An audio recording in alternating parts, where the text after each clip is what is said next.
mu 1999 nebifaananyi mbina wono mpitano nja bikuddiza natandikira kubeera nze na joining opposition UID 1999 mu senior 6 vacations tubadde mu struggle eno nga bamu bali mu maloji na mukunywa njaga nga ffe tugirimu. So in a nutshell njagala nkunyonyole abantu bannayuganda nze kankuwulire waliwo okutulugunyizibwa okw'ebyenfuna. Nze nali muvuka mutono enkwata bwa meeya simanyi oba gwali wazze Kampala mu 2011 meeya we Kawempe 2011 ali mu Kampala nali mu Sebo okay.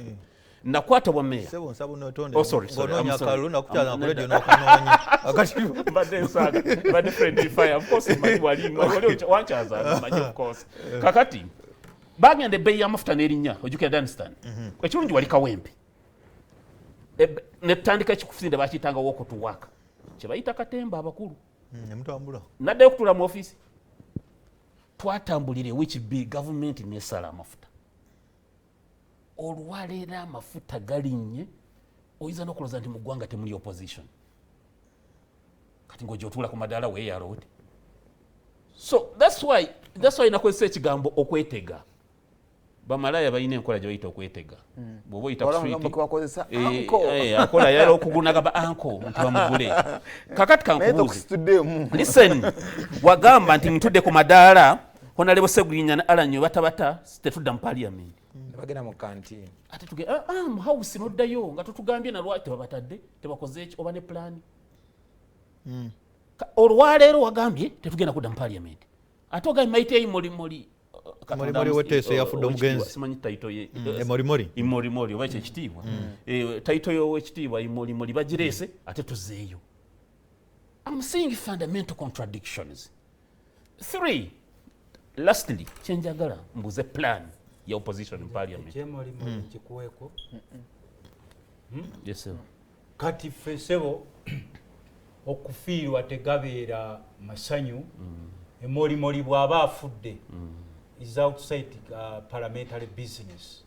Era ffenna twakirabye nga kya buntuulamu okungubaga ne bannaffe abateeso. Si mpuuga eyakireese naye twakikiringanyizaako olw'okuba ye leader waffe oyo gundi Kiwanda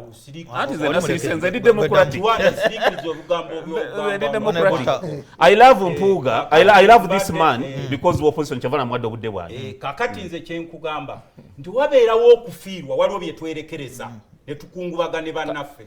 Era sebo tumaze okusabira Morimori wuliriza sebo nze mukama wa parliament kati wano ali wano nze nkiika mu parliament aleetedde oboozi bwe tumaze okukungubaga leader of opposition waffe right honorable Mathias Mpuuga naffe ffenna ne tufuluma nga tulaze akabonero kaffe ak'obugunjufu ne muddayo mu nsiko ye naye bannaffe kale ebadde information honorable kakati ekitali kiyinza okumininga kyoyogera okungubaga kwa mirundi mingi n'ataze mu parliament asobola ogenda etteeso n'akungubaga. You see mu byofuzi toyogera nga kyotasobola kutuukiriza ebyo byoga nti nnono yaffe ennyumba bwekwata omuliro bulombolombo tebukola ekikopo bakifulumiza mu bbaafu nazaala omusitula n'omutaasa omuliro. You understand? Yes. So neteeso badde osobola ogenda n'okungubagizayo. What I mean saagala posturing kati kankubuulire tutamaguzi obadde mu parliament obadde mu politics okumala emyaka 2 okimanyi temusobola ku impeachinga minister wa security okimanyi mwetaaga 2/3